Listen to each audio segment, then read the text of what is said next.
अस्सलाम वालेकुम। बायोलॉजी के सेकंड चैप्टर के मज़ीद वीडियो के साथ हाज़िर हूँ। हमने इससे पहले जो है वो पहले वीडियो में टिश्यूज़ के हवाले से पढ़ा था, animal tissue, plant tissue, microscope के हवाले से मुख्तलिफ़ सेल्स के जो हिस्से हैं उनके बारे में पढ़ा था। आज हम इस चैप्टर के मज़ीद आगे बढ़ते हैं, रिप्रोडक्टिव पार्ट्स ऑफ प्लांट्स जो है उनके बारे में डिस्कस करेंगे। सबसे पहले जो है रिप्रोडक्टिव मतलब नशोनुमा वाले जो हिस्से होते हैं प्लांट्स के, उनके बारे में हम डिस्कस करेंगे। सबसे पहले हम फ्लावर के बारे में डिस्कस करेंगे। जो फ्लावर है इसके 4 पार्ट्स होते हैं जो रिप्रोडक्शन के काम करते हैं, नशोनुमा का काम करते हैं। सबसे पहले इसके जो पार्ट्स हैं वो कैलिक्स पे जो है मुश्तमिल होता है। This is the outer most whorl and consist of 4 free sepal, ये सेपल्स।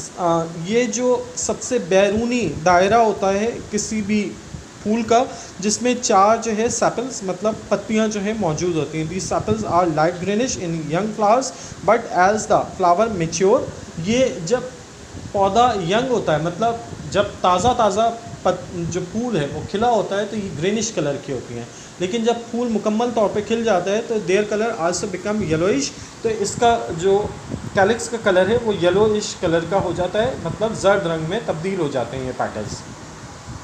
फिर आ जाता है जनाब corolla. This is the second whorl and is composed of 4 free yellow petals. ये जो है सेकंड होल्ड होता है, सेकंड दायरा होता है, दूसरा दायरा होता है जो कि 4 जो पेटल्स हैं मुश्तमिल होता है इस पर। Because of the petal the flower become very conspicuous and honey बीज, बटरफ्लाइज एंड अदर इंसेक्ट्स। ये क्रोला ही होता है जिसकी बिना पे जो है ये फ्लावर जो होता है बहुत खूबसूरत या दिलकश महसूस होता है, जिसकी वजह से हनी बीज यानी शहद की मक्खियाँ, बटरफ्लाइज और दूसरे इंसेक्ट जो हैं वो इसकी जानिब अट्रैक्ट होते हैं। फिर आ जाता है androecium. The androecium lies inside the petal, ये पेटल्स के अंदर, पत्तियों के अंदर मौजूद होता है। It make the third hold of the flower leaves, floor leaves. ये जो फ्लावर्स होते हैं मतलब फ्लावर्स के जो है तीसरा दायरा होता है। It is a part are not leaf like, ये लीफ की तरह नहीं दिख रहा होता है।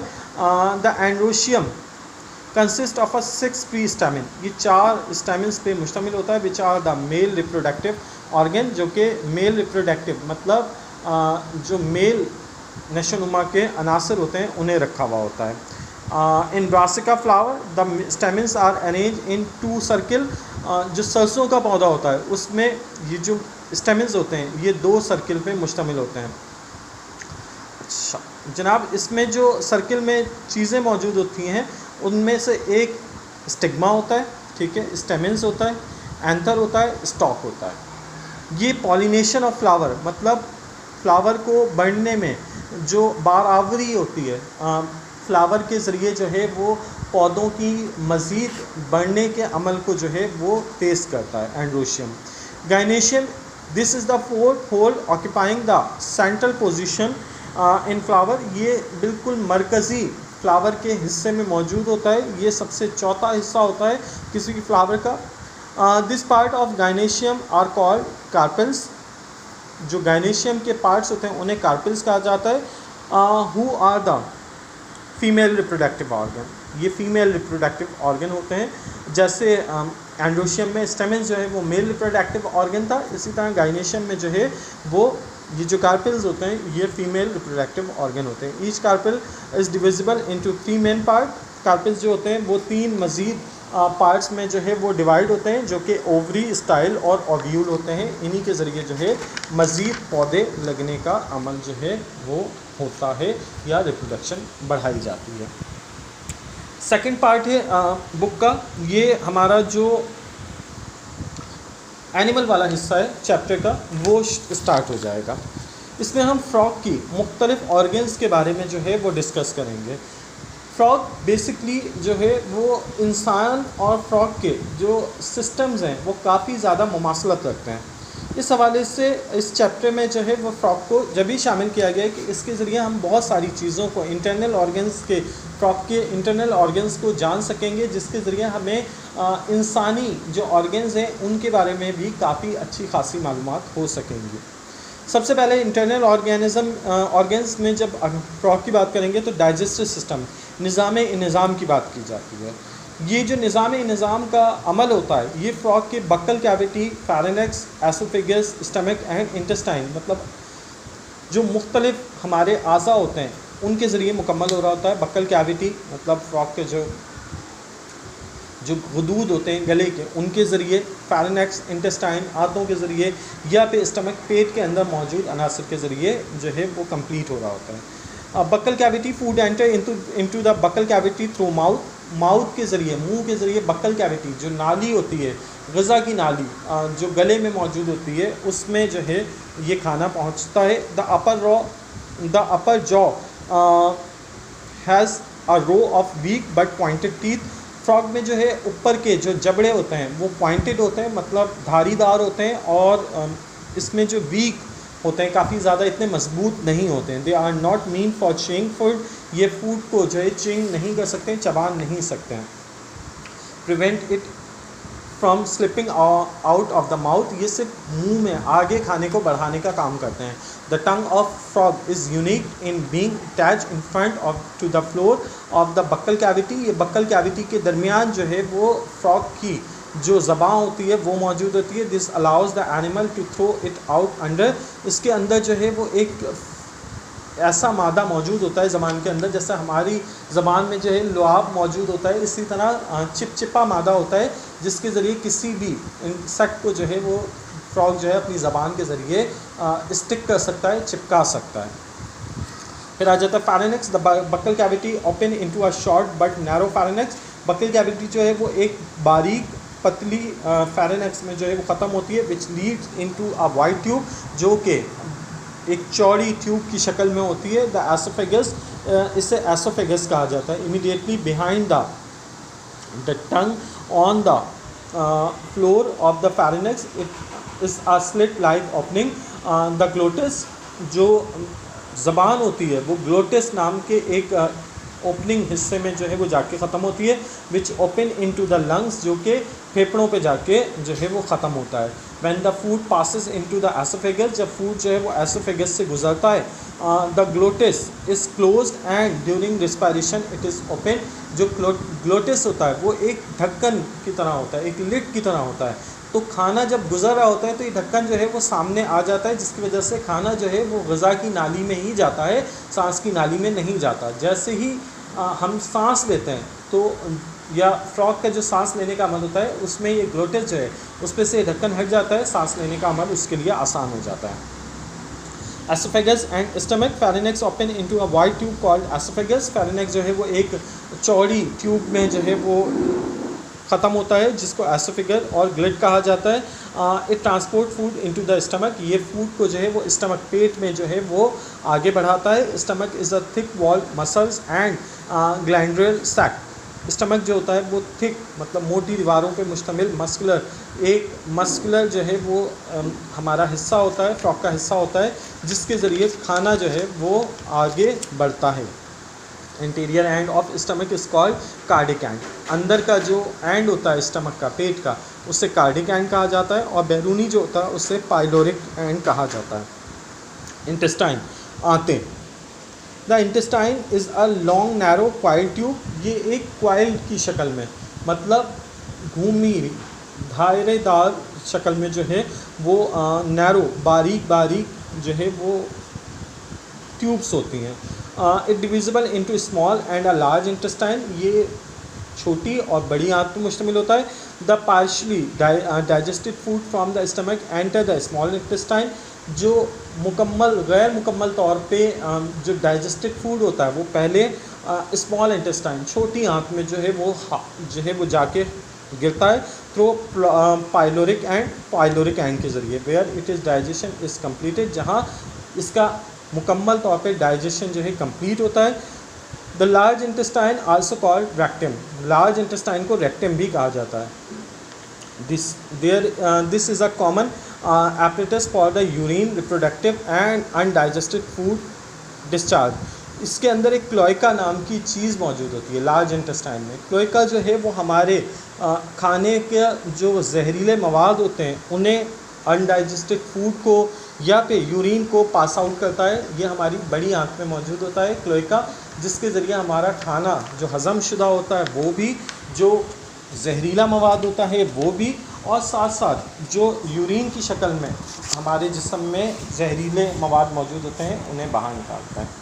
आप देख सकते हैं कि ये पूरा अमल जो है वो देख सकते हैं तस्वीर में। आपको जो है वो इस हवाले से मज़ीद आप बुक में भी इससे देख सकते हैं, पेज नंबर 52 पर। अच्छा जनाब, फिर आ जाते हैं फ्रॉग के दूसरे पार्ट पे, रिस्पायरेटरी ऑर्गन। रिस्पायरेटरी मतलब सांस लेने का अमल। जो फ्रॉग होता है वो दो तरह से जो है सांस लेता है। बेसिकली तीन तरीके से लेता है। एक तो वो जो सेलुलर रिस्पायरेशन करता है, ठीक है, सेल के ज़रिए उसके जिस्म में मौजूद सेल्स कर रहे होते हैं। फिर गैसेस एक्सचेंज कर रहा होता है, जो आम तौर पे जो है वो गैसेस का इखराज होता है, मतलब जिस्म से मुख्तलिफ मादे जो होते हैं वो जिस तरह निकलते हैं, जैसे पसीना, यूरिन वगैरह, इसी तरह जिस्म से मुख्तलिफ गैसेस का एक्सचेंज के ज़रिए भी जो है वो अपने जिस्म में मौजूद गैसेस को बाहर निकालता है। इसके अलावा जो सांस लेने का बेसिक अमल है वो तीन तरह की जो है रिस्पायरेशन पर मुश्तमिल होता है। पहला होता है पार्लिमेंट्री रिस्पायरेशन, दूसरा होता है कैटिनियस रिस्पायरेशन, तीसरा होता है बक्कल रिस्पायरेशन। सबसे पहले आ जाते हैं parliamentary respiration. The gases exchange which take place in lungs is called parliamentary respiration. वो गैसों का तबादला जो कि लंग्स के ज़रिए हो, फेफड़ों के ज़रिए हो, इस तरह की जो रिस्पायरेशन होती है उसे पार्लिमेंट्री रिस्पायरेशन कहा जाता है। फ्रॉग में दो लंग्स होते हैं जो बलून टाइप के होते हैं, पिंक रंग के होते हैं, स्मूथ होते हैं। तो ये जो पार्लिमेंट्री रिस्पायरेशन होती है ये इन्हीं लंग्स के ज़रिए आती है। फिर आ जाता है cutaneous respiration, gases exchange carried out by skin. ये फ्रॉग का एक इम्पॉर्टेंट हिस्सा होता है स्किन के ज़रिए, मतलब खाल में मौजूद बारीक बारीक पोर्स, बारीक बारीक सुराख के ज़रिए जो है वो गैसेस एक्सचेंज करता है, सांस लेने का अमल करता है। ये जो एक्सचेंज होती है इस तरह की रिस्पायरेशन को कैटिनियस रिस्पायरेशन कहा जाता है। ये रिस्पायरेशन ज़्यादातर फ्रॉग जो है वो दो सूरत हाल में करता है, एक स्विमिंग के दौरान, मतलब वो जब पानी के अंदर होता है, या फिर हाइबरनेशन के दरमियान। हाइबरनेशन का अमल फ्रॉग का वो अमल होता है जिसमें सर्दियों में फ्रॉग जो होता है वो ज़मीन के अंदर जो है वो छुप जाता है, ज़मीन के अंदर जो है वो मट्टी के अंदर जो है वो छुप जाता है। इस अमल के दौरान भी जो फ्रॉग सांस लेने का अमल कर रहा होता है वो हाइबरनेशन या फिर कैटिनियस रिस्पायरेशन, मतलब स्किन के ज़रिए जो है वो रिस्पायरेशन कर रहा होता है। फिर आ जाता है buccal respiration. The lining of a buccal cavity in is thin, moist and are richly supplied with blood capillaries. ये जो रिस्पायरेशन होती है ये सप्लाई कर रही होती है ब्लड कैपिलरीज़ को बक्कल के ज़रिए, मतलब मुंह के ज़रिए। इसमें बारीक बारीक जो है वो खून की नालियाँ होती हैं। Here also exchange of gases take place between the air and blood. This type of respiration is called a buccal respiration. ये जो रिस्पायरेशन होती है ये गैसेस के एक्सचेंज के ज़रिए, खून के ज़रिए जो गैसेस का एक्सचेंज होता है इसको ज़रिए होती है। इस तरह की इस रिस्पायरेशन को बक्कल रिस्पायरेशन कहा जाता है। फिर आ जाते हैं जनाब हार्ट ऑफ फ्रॉग। दो तरह के हार्ट की तस्वीरें इधर जो है वो आपको पेज नंबर 54 पे मिलेंगी। पहला जो है वेंट्रल व्यू है और दूसरा डॉर्सल व्यू, मतलब आगे और पीछे से जो है वो खून के जो दिल का जो खून का दबाव का हिस्सा है वो दिखाने की कोशिश की गई है। Heart is a conical muscular pumping organ located in the region of a body cavity. It is enclose in a membrane called a paracardium, contract and expand continuously throughout the life. जो heart होता है, दिल होता है, वो एक ऐसा अज़ू होता है जो कि हमारे जिस्म में पंपिंग, मतलब खून की उतार चढ़ाव का अमल मुकम्मल कर रहा होता है। इसे पेरिकार्डियम जो है ऑर्गन कहा जाता है। इसके तीन हिस्से जो हैं वो मौजूद होते हैं। सबसे पहले राइट ऑरिकल और एट्रियम, लेफ्ट ऑरिकल और एट्रियम, और वेंट्रिकल। ठीक है जनाब। अच्छा जनाब, in heart the flow of blood is continuous and move in two parts ways. Oxygenated blood from the lungs enter the left auricle. Heart में जो पंपिंग है जो खून का बहाव है वो मुस्तकिल जारी रहता है और ये दो हिस्सों में मुश्तमिल होता है। पहले हिस्से में लंग्स से जो ब्लड, साफ़ शुदा ब्लड होता है, जो गैस के जो ऑक्सीजन गैस के साथ होता है वो एंटर होता है, ये लेफ़्ट ऑरिकल में जो है वो हासिल होता है और फिर उसके बाद पार्लियामेंट्री वैन से जो है वो ज़रिए हमारे हार्ट में हासिल होता है। The deoxygenated blood from all other parts of the body enter the sinus venosus. The जो डीऑक्सीजनेटेड ब्लड होता है जिसमें ऑक्सीजन नहीं होती, वो ब्लड जो है वो हमारे पूरी बॉडी से दिल के मकाम पे, साइनस वेनोसिस के मकाम पे जमा होता रहता है दिल में। From sinus venosus it reach the right auricle, ये साइनस वेनोसिस से राइट ऑरिकल की जानिब जाता है। व्हेन वेंट्रिकल कॉन्ट्रैक्ट, जब वेंट्रिकल कॉन्ट्रैक्ट करता है, खुलता है, it is pumped into the truncus arteriosus, ये ट्रंकस ऑरिटरीज में जाके खुलता है। From here it is enter the parliamentary arteries, इसके अंदर जो है पार्लियामेंट्री आर्टरीज मौजूद होती हैं, which carry the blood to lungs, जो कि ब्लड को कैरी करती हैं दिल से लंग्स की जानिब, बढ़ाती हैं और ऑक्सीजनेशन, और उसमें ऑक्सीजन को मिकदार जो है शामिल करती हैं। The systemic arteries which supplies it all the part of the body and the carotid arteries which supply to it brain, जो सिस्टमिक आर्टरीज होती हैं वो बॉडी की बाकी पार्ट्स को खून पहुंचाती हैं, जबकि दिल के मकाम पे मौजूद कैरोटिड आर्टरीज जो होती हैं वो हमारे दिमाग को, ब्रेन को जो है वो खून पहुंचाती हैं। अच्छा जनाब, फिर आ जाते हैं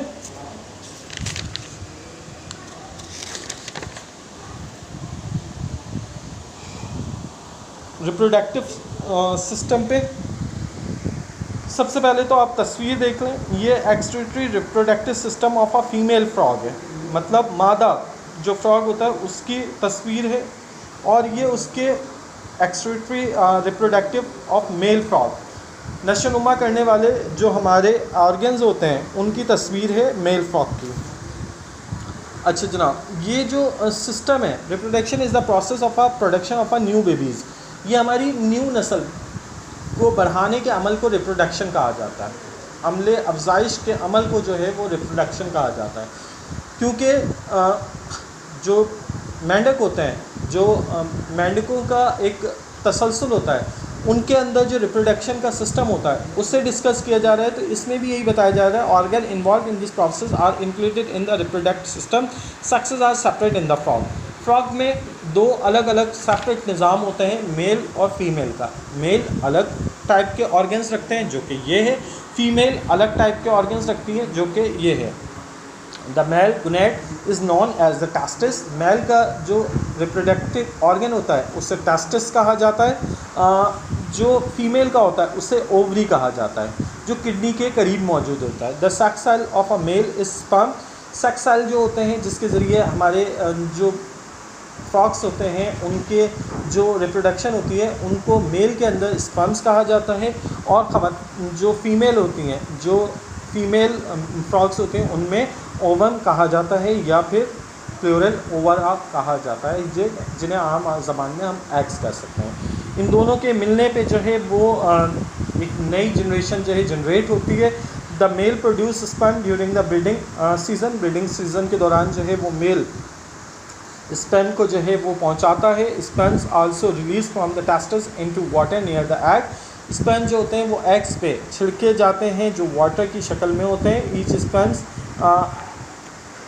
फसेस with eggs and a new frog start developing, जो स्पर्म होता है वो एग्स को बढ़ाने में मददगार होता है, जिसके बाद न्यू फ्रॉग्स, नए जो फ्रॉग्स होते हैं उनकी डेवलपिंग होना शुरू हो जाती है। फिर आ जाता है जनाब सेंसस ऑर्गन। सेंसस ऑर्गन में जो है वो फ्रॉग का एयर और जो आई है वो शामिल किया गया। In frog like the other vertebrate the organ of a hearing is the ear, outer most part is a tympanic membrane. Frog में सुनने के अमल के लिए जो है अदर वर्टिब्रेट्स की तरह एक जो है ऑर्गन मौजूद होता है जिसको जो है एयर कहा जाता है। इसका बैरूनी हिस्सा जो है उसे टाइम्पेनिक मेम्ब्रेन कहा जाता है।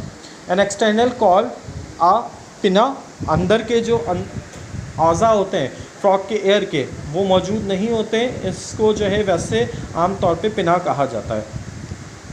The cavity contain 3 small rods, जो हदूद होते हैं वो 3 स्मॉल रॉड्स पे मुश्तमिल होते हैं, लाइक बोन्स, जो कि छोटी छोटी हड्डियों की तरह होते हैं, कॉल्ड ऑसिकल। इन्हें आमतौर पर ऑसिकल कहा जाता है। अब आप देख सकते हैं ये फ्रॉग के एयर का जो है वो हिस्सा है।